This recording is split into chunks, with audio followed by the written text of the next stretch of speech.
미국산 캐노피 필요 없다. KF-21. 이제 진짜 독립선언 KF-21이 하늘을 납니다. 시속일 900km.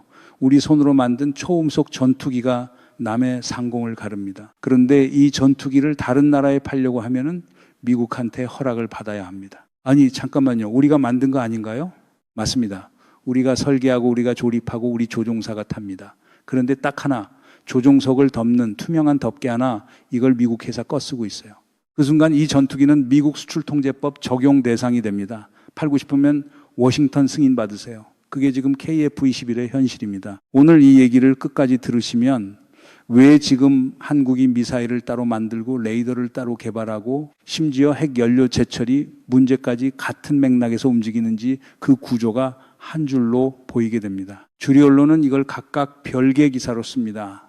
KF-21은 방산면에서 다루고 미사일은 군사 전문 매체에서 다루고 핵 제철이는 외교 섹션에서 다룹니다. 세 기사를 함께 읽는 사람이 많지 않은 이 연결이 잘 안 보이는 거예요. 저는 오늘 하나로 연결해 드리겠습니다. KF-21은 왜 아직도 반쪽짜리 전투기인가? 그리고 그 반쪽을 채우는 게 왜 단순한 부품 문제가 아닌지 지금 시작합니다. 지금 전 세계에서 4세대 전투기 교체 수요가 얼마나 되는지 아십니까? 700대입니다. F-16 구형 계열, F-15 초기형, 유럽산 미라주와 토네이도 계열이 수명을 다하면서 각국이 새 전투기를 찾고 있어요. 폴란드는 이미 FA 50을 48대 도입했고 추가 도입을 협상 중입니다. 말레이시아는 2025년부터 KF-21 도입 가능성을 공식 검토 대상에 올렸습니다. UAE도 F-35 대신 더 저렴하고 수출 통제가 덜한 기체를 원하고 있어요. 이 시장에서 KF-21이 10대를 가져갈 수 있다는 분석이 나옵니다. 대당 수출가 500만 달러 기준으로 계산하면 65조 원 시장입니다. F-35 대당 발령만 달러 이상이니 가격 경쟁력은 충분합니다. 성능도 4점, 5세대 기체로 대부분의 잠재 구매국 수요에 맞습니다. 그런데 미국이 뭐라고 합니까? 대한민국 너네만 쓰는 거면 우리가 오케이다. 수출하려면 얘기가 달라진다는 겁니다. 왜 그럴까요?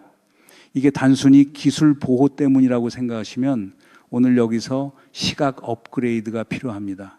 현재 KF-21에 들어가는 캐노피, 조종석 덮개는 미국 PPG 에어로스페이스 제품입니다. 이 회사 제품이 들어가는 순간 이 전투기는 ITAR 적용 대상이 됩니다. ITAR, 국제무기 거래 규정이라고 합니다. 한마디로 미국이 만든 부품이 1%라도 들어간 무기 시스템은 제3국에 팔 때 미국 국무부 승인이 필요하다는 법입니다. 캐노피 하나가 수출 결정권 전체를 미국 손에 쥐어주는 구조입니다. 캐노피가 그냥 덮개 같아 보이지만 전투기에서 이 부품은 상당히 정밀한 기술이 들어갑니다. 고고도 비행에서 자외선 차단, 초음속 비행에서 열변형 방지, 레이더 투과 차단 처리까지 단순 유리가 아닙니다. 그래서 국산화가 쉽지 않았던 거예요. 그리고 그 어려움을 알면서도 지금 국산 캐노피 개발을 밀어붙이는 이유가 거기에 있습니다. 조선시대에 일본에서 조총 기술을 배웠더니 결국 임진왜란 때 그 총이 우리한테 겨눠졌다는 역사 기억하실 겁니다. 기술 종속이 어떻게 돌아오는지 지금 이 캐노피 얘기가 그 현대판입니다. 여기서 더 중요한 게 있어요. 캐노피만의 문제가 아닙니다. AESA, 레이더 일부 부품, 항공전자 소프트웨어 라이선스, 암호화 모듈 일부 이것들도 ITAR 울타리 안에 있습니다. 방위사업청이 공표하는 KF-21 국산화율 65%, 그 숫자 안에 이 부품들이 어떻게 분류되어 있는지는 공식 보도에는 잘 안 나옵니다. 수치로는 65%지만 수출 통제 관점에서 핵심 부품이 ITAR에 걸려 있다면 그 숫자가 주는 안도감은 착시입니다. ITAR의 적용 논리를 좀 더 이해하실 필요가 있어요. 단순히 부품 하나가 들어갔다고 끝이 아닙니다. 미국 기술로 개발된 제조 공정, 미국 기업의 기술 지원이 들어간 설계 데이터도 ITAR 검토 대상이 될 수 있습니다. 그래서 국산 화율이라는 숫자가 ITAR 탈피 비율과 완전히 일치하지 않는 경우가 생깁니다. 이 두 가지를 구분하지 않으면 국산화 뉴스를 보면서도 실제 수출 가능성을 잘못 읽게 됩니다. 그럼 이 순간 이 질문을 드려야 합니다. 지금 이 순간에도 한국 전투기 수출 협상 테이블 위에는 미국의 거부권이 놓여 있다는 겁니까?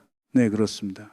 그리고 이 거부권이 행사될 수 있는 한 우리의 방산 외교는 결정적 순간에 한 박자 느려질 수밖에 없습니다. 이게 이 시점의 중요한 이유가 바로 다음 층에 있습니다. 우리가 스스로 장거리 공대공 미사일을 개발하고 장거리 공대지 미사일을 별도로 개발하는 이유가 어디 있을까요? 성능이 부족해서 아닙니다. 미국제 암람 공대공 미사일, 슬래미알 공대지 순항 미사일 능력 자체는 충분합니다. 그런데 왜 따로 만드냐? 이유는 하나입니다. 우리가 만든 전투기에 미국 미사일을 달면 그 조합 전체가 또 아이탈 적용 대상이 됩니다. 수출 패키지에서 빠져야 해요. 폴란드의 KF-21 때 미국제 미사일 포함하면 폴란드도 미국 승인받아야 합니다. 그러면 우리가 독자적으로 패키지 구성을 못합니다. 그러니까 수출 가능한 완결형 전투기를 만들려면 무장체계 전체를 국산으로 구성해야 합니다. 이게 현재 국산 공대공 미사일 개발과 국산 장거리 공대지 정밀 타격 체계 개발이 KF-21 사업과 별도로 진행되면서도 사실상 같은 타임라인 위에 놓인 이유입니다. 전투기만 팔면 안 되고 전투기가 쏠 수 있는 무장까지 국산이어야 완전한 수출 패키지가 됩니다. 이 패키지가 완성될 때 구매국 입장에서도 미국 의존 없이 운용과 보급이 가능한 전투기가 됩니다. 그게 수출 경쟁력의 핵심입니다. 전투기 따로, 미사일 따로, 레이더 따로, 이게 별개 사업처럼 보이지만 사실은 하나의 전략입니다. 아이탈 탈피를 위한 전체 체계 국산화 로드맵, 각각이 독립된 성과물이 아니라 하나의 목표를 향한 레이어입니다. 그리고 이 맥락에서 한 가지 더 짚어야 합니다. 캐나다 잠수함 사업 기억하십니까? 우리 육군과 공군에 들어가야 할 일부 물자를 먼저 빼다가 캐나다에 제공한 사례가 있었습니다. 동맹 관계라는 게 이익 앞에서는 어떻게 작동하는지 이게 예외가 아니라 구조입니다. 동맹도 이익 앞에서는 판이 달라져요. 개판이라고 할 수는 없지만 동맹 안에서도 각자의 이익 계산이 먼저라는 걸 이 사례가 보여줍니다. 이 구조를 모르면 방위산업의 그림도 보이지 않습니다. 그런데 여기서 더 큰 연결이 있습니다. 핵 연료 재처리 문제가 이 구조랑 연결됩니다. 한미 원자력 협정 123 협정이라고 하죠. 이 협정에 따르면 한국은 사용 후 핵연료를 독자적으로 재처리할 수 없습니다. 핵 확산 방지 명목입니다. 이 협정이 방위산업 논리로 익히면 완전히 다른 층이 보입니다. 핵연료 재처리 기술은 잠수함 핵추진 동력 연구와 연결됩니다. 호주가 오커스 협정으로 핵추진 잠수함을 도입하기로 했을 때 한국이 왜 조용히 이 협정 개정 논의를 다시 꺼냈는지 이게 우연이 아닙니다. 핵연료 재처리 권한이 생기면 잠수함 핵추진 연구 가능성이 열리고 그게 열리면 수중 전략 자산의 독자화가 가능해집니다. 전투기 아이탈 탈피와 잠수함 핵추진 자립화 이 두 흐름이 사실은 같은 방향을 향합니다. 저는 핵연료 재처리 가능성 있다고 봅니다. 기술적으로는 이미 충분한 수준에 근접해 있습니다. 문제는 협정이지 능력이 아닙니다. 그리고 이 협정의 개정은 결국 정치적 결단의 문제입니다. 여기서 비교 사례를 하나 보겠습니다. 일본입니다. 일본은 이미 사용 후 핵연료 재처리 권한을 보유하고 있습니다. 같은 미국 동맹국인데 왜 일본은 되고 한국은 안 되냐? 이 질문에 미국이 공식적으로 내놓는 답변은 핵 확산 우려입니다. 그런데 비공식적으로 작동하는 논리는 다릅니다. 일본이 재처리 권한을 받아낸 건 1988년 개정협정 때였습니다. 그 당시 일본이 가진 협상 카드가 무엇이었냐? 경제력, 독자 기술력, 그리고 무엇보다 미국이 일본을 잃을 수 없다는 구조적 판단이었습니다. 한국이 같은 협상력을 갖추려면 방위산업 자립도가 먼저 올라가야 합니다. KF-21 수출 자유화, 독자 미사일 체계, 독자 잠수함 능력이 패키지가 갖춰졌을 때 협상 테이블에서 우리 목소리가 달라집니다. 그래서 이 모든 것이 연결되는 겁니다. 캐노피 국산화가 핵협정 개정 논의와 연결되는 게 과장이 아니에요. 방위 자립의 축적이 외교 자율성의 기반이 됩니다. 전투기 캐노피 하나, 핵 연료 재처리 권한 하나, 표면적으로는 완전히 다른 사안 같습니다. 구조로 읽으면 같은 이야기입니다. 우리가 우리 무기와 에너지를 우리 결정으로 쓸 수 있느냐 없느냐, 삼국지에서 유비가 형주를 빌렸다가 반환을 안 한 얘기 아시죠? 기술도 마찬가지입니다. 한번 빌린 부품 구조 쉽게 빠져나오지 못합니다. 그 부품이 체계 안에 들어가는 순간 의존이 생기고 의존이 생기는 순간 협상력이 빠져나갑니다. 이게 방산 분야에서 기술 종속이 작동하는 방식입니다. 주류 언론은 KF-21을 국산 전투기 성공 스토리로 보도합니다. 틀린 말은 아니에요. 그런데 성공의 조건이 뭔지, 수출 허가 구조가 어떻게 작동하는지, 국산화율 65%라는 숫자 안에 뭐가 빠져 있는지 이걸 함께 분석한 기사는 거의 없습니다. 성공 스토리를 전달하는 건 어렵지 않습니다. 성공의 조건을 추적하는 게 어렵고 그게 진짜 필요한 보도입니다. 그걸 오늘 여기서 다루고 있는 겁니다. 그러면 국산 캐노피 개발이 성공하면 어떻게 되는가? 단순히 부품 하나가 바뀌는 게 아닙니다. 지금 국방과학연구소와 하나에어로스페이스가 국산 캐노피 개발을 진행 중입니다. 가장 어려운 부분이 소재입니다. 캐노피는 일반 강화 유리가 아닙니다. 폴리카보네이트 계열 복합 소재인데 초음속 비행에서 발생하는 열과 압력을 견디면서도 조종사 시야를 확보해야 합니다. 거기에 레이더 전파 투과 차단 처리, 자외선 코팅까지. 미국 PPG 에어로스페이스가 전 세계 군용기 캐노피 시장을 사실상 과점하고 있는 이유가 여기에 있습니다. 진입 장벽이 높은 기술입니다. 그래서 이 개발이 성공했을 때의 의미가 단순하지 않습니다. 기술적으로 어려운 걸 해냈다는 것도 있지만 그 순간 KF-21 수출 경로에서 미국 거부권 하나가 사라집니다. 목표는 KF-21 블록, 이 양산 시점에 맞추는 것. 예상 시점이 2028년 전후입니다. 여기에 ASA 레이더 핵심 부품 국산화, 공대공 미사일 국산 탑재 무장, 공대지 장거리 타격 체계 자체 개발이 같이 맞물리면 그 순간 KF-21은 아이탈, 울타리 밖으로 나갑니다. 그게 무슨 의미냐? 폴란드한테 팔 때 워싱턴 전화 안 해도 됩니다.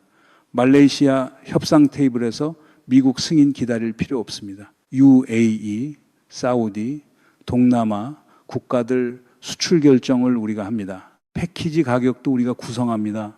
그때 비로소 한국 방산이 진짜 자율적인 수출 주체가 됩니다. 이게 그냥 부품 국산화가 아닙니다. 미국한테 우리 이제 허락 안 받아도 됩니다라고 선언하는 겁니다. 어떻게 보면 지금 가장 강력한 외교 카드가 회의실 협상 테이블에 있는 게 아니라 KAI 사천 공장 생산 라인에 있는 셈입니다. 외교관이 워싱턴에서 뭘 협상하느냐보다 사천 공장에서 오늘 어떤 소재가 개발됐느냐가 더 결정적인 국면이 올 수 있습니다. 홍길동전에서 홍길동이 아버지를 아버지라 부르지 못했던 거 아시죠? 서자라는 신분 때문에 제 아버지 앞에서 아버지라고 부르지 못하는 그 구조 능력이 없어서가 아닙니다. 제도가 막은 겁니다. 기술 종속 상태의 방위 산업이 딱 그겁니다. 우리가 만든 전투기인데 우리 마음대로 팔 수가 없어요. 캐노피 하나가 제도처럼 막고 있는 겁니다. 국산화 완성은 홍길동이 드디어 아버지를 아버지라 부르는 날입니다. 능력이 아니라 제도의 문제를 해결하는 날. 이제 여기서 하나 짚고 가야 합니다. KF-21 블록이 완성되면 다 해결된다는 이야기가 나옵니다. 언론 보도에서도 그렇게 마무리하는 경우가 많아요. 그런데 이거 조심해야 합니다. 블록 이 완성과 아이탈 탈피 완성은 다른 얘기입니다. 블록 E는 무장 통합 완성입니다. 즉 미사일을 실제로 쏠 수 있는 능력, 그리고 능동형 전자주사 레이더 완전 통합, 이게 블록 E의 핵심입니다. 아이탈 탈피는 그 무장과 레이더와 캐노피와 항전 소프트웨어 전체에서 미국산 아이탈 대상 부품 비율이 수출 통제 면제 기준 이하로 내려가는 것입니다. 이 두 타임라인이 반드시 일치하지는 않아요. 블록 E 완성 기사 나왔다고 이제 수출 자유다가 자동으로 되는 게 아닙니다. 체크해야 할 게 더 있습니다. 더 구체적으로 들어가면 이렇습니다. 현재 KF-21에 탑재되는 ASA 레이더는 하나 시스템이 개발하고 있는데 레이더 내부의 일부 TR 모듈 신호를 송수신하는 핵심 부품에 미국산 갈륨비소 반도체 소자가 들어갑니다. 이 소자를 국산 갈륨 지라물 소자로 완전히 대체하는 것도 아이탈-P 로드맵의 일부입니다. 반도체 하나가 레이더 전체의 수출 통제 지위를 바꿉니다. 그렇게 층층이 연결되어 있어요. 여기에 더해 항공전자 임무 컴퓨터 소프트웨어에 포함된 일부 미국 라이선스 알고리즘 문제도 있습니다. 이건 하드웨어 교체가 아니라 소프트웨어 재개발이 필요한 부분이어서 물리적 부품 교체보다 더 복잡한 과정입니다. 이처럼 아이탈피는 부품 목록 하나가 아니라 체계 전체를 레이어별로 확인하는 작업입니다. 언론이 국산 화율 65% 달성이라고 쓸 때 그 65%의 캐노피가 어떻게 포함되고 레이더 TR 모듈이 어떻게 계산되는지 방위사업청 발표 원문에서도 항목별 세부 내역은 공개되지 않는 경우가 많습니다. 국산 화율 수치는 올라가는데 수출 허가 열쇠는 여전히 워싱턴에 있다면 뭔가 앞뒤가 안 맞는 거죠. 우리가 직접 층위를 구분하면서 봐야 하는 이유가 바로 거기 있습니다.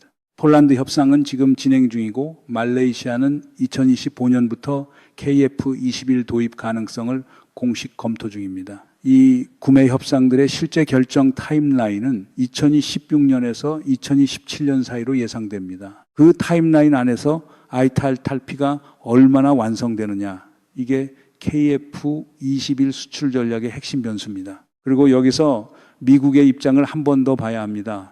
미국이 이 수출 허가를 흔쾌히 내줄까요? 냉정하게 분석해 봅시다.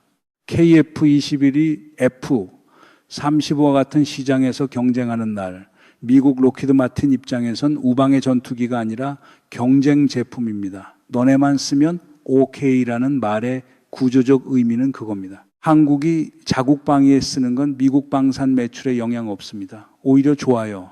동맹 전력이 강화되니까. 그런데 폴란드의 KF-2100대 팔리는 날, 그 시장에서 F-3500대가 빠지는 겁니다. FA-50 사례를 보면 이 구도가 좀 더 선명해집니다. FA-50이 폴란드에 들어갔을 때 미국의 반응을 기억하십니까? 공식 반대는 없었습니다. 그런데 FA-50에 탑재된 미국제 엔진과 항전 장비에 대한 수출 허가 행정 절차가 예상보다 길어졌어요. 직접 막는 게 아니라 행정 지연이라는 레버를 활용하는 방식입니다. 아이탈 탈피가 완성된 이후에도 미국이 가진 레버는 아이탈 하나가 아닙니다. 구매국에 대한 미국의 안보 협력 조건, FMS, 미국 대외군사 판매 패키지 경쟁, 동맹 압력, 외교 채널을 통한 구매 재고 요청, 이런 방식은 ITAR과 별개입니다. 법 밖의 압력은 법을 없애도 사라지지 않아요. 그래서 아이탈 탈피 이후에도 방위 외교라는 과제가 남습니다. 이 지점에서 우리 방위 산업이 아이탈 탈피를 넘어서 외교적 자율성까지 확보해야 하는 이유가 나옵니다. 기술이 먼저고 외교는 그 다음입니다. 기술 자립 없이 외교적 독립은 없어요. 그리고 그 기술 자립의 출발점이 지금 사천 공장에서 개발 중인 캐노피 소재 하나에 있다는 것. 이게 오늘 여기서 연결한 구조입니다. 한 가지 더 짚겠습니다. 이 모든 흐름을 놓고 보면 현재 방위산업 국산화 기조가 단순한 예산 효율이나 기술 성취의 문제가 아님이 보입니다. 이건 국가 전략의 방향성과 연결되어 있습니다. 동맹 안에서 자율성의 공간을 얼마나 확보할 것이냐. 이게 지금 우리 방위산업이 실질적으로 답하고 있는 질문입니다. KF-21이 진짜 독립하는 날은 처음 하늘에 뜬 날이 아닙니다. 그날은 물론 대단했습니다. 2022년 7월 사천 하늘에서 KF-21이 처음 이륙했을 때 많은 분들이 감동을 받으셨죠. 그건 시작이었습니다. 그리고 그 이후 비행 테스트 횟수가 이 0회를 넘어섰고 브로길 비행 성능은 목표치를 초과 달성했다는 발표도 나왔습니다. 전투기 개발로서 이건 대단한 성과입니다. 부정할 필요 없어요. 그런데 비행 성능과 수출 자유와는 다른 축입니다. 우리가 다음에 기대해야 할 이정표는 비행 테스트 횟수가 아닙니다. 진짜 독립은 미국 허가 없이 수출 계약서에 도장을 찍는 날입니다. 그날 조종석을 덮는 캐노피가 사천에서 만들어진 것이어야 하고 그 안에 달린 레이더가 우리 갈륨질화물 반도체로 움직여야 하고 그 아래 달린 미사일이 우리 손으로 만든 것이어야 합니다. 그 조건이 갖춰질 때 수출 계약서의 서명란 위에 외국의 거부권이 없습니다. 지금 그날을 향해 사천 공장 라인이 돌아가고 있습니다. 국방과학연구소에서 캐노피 소재 실험이 진행 중이고 하나에서 레이더 TR 모듈 국산화 테스트가 이어지고 있습니다. 이 과정이 얼마나 빨리 얼마나 완결되느냐, 이게 앞으로 여러분이 KF-21 뉴스에서 눈여겨보셔야 할 진짜 지표입니다. 국산화율 전체 숫자가 아니라 ITAR 대상 부품 목록에서 항목이 하나씩 빠져나가는 것. 이 체크리스트가 비워지는 날이 KF21의 진짜 완성입니다. 그날까지 남은 숙제가 무엇인지 오늘 여러분은 이제 알고 계십니다. 그 숙제의 진행 상황을 계속 추적하겠습니다. 오늘 내용이 도움이 되셨다면 구독과 알림 설정 부탁드립니다. 이런 구조 분석 계속 이어가겠습니다.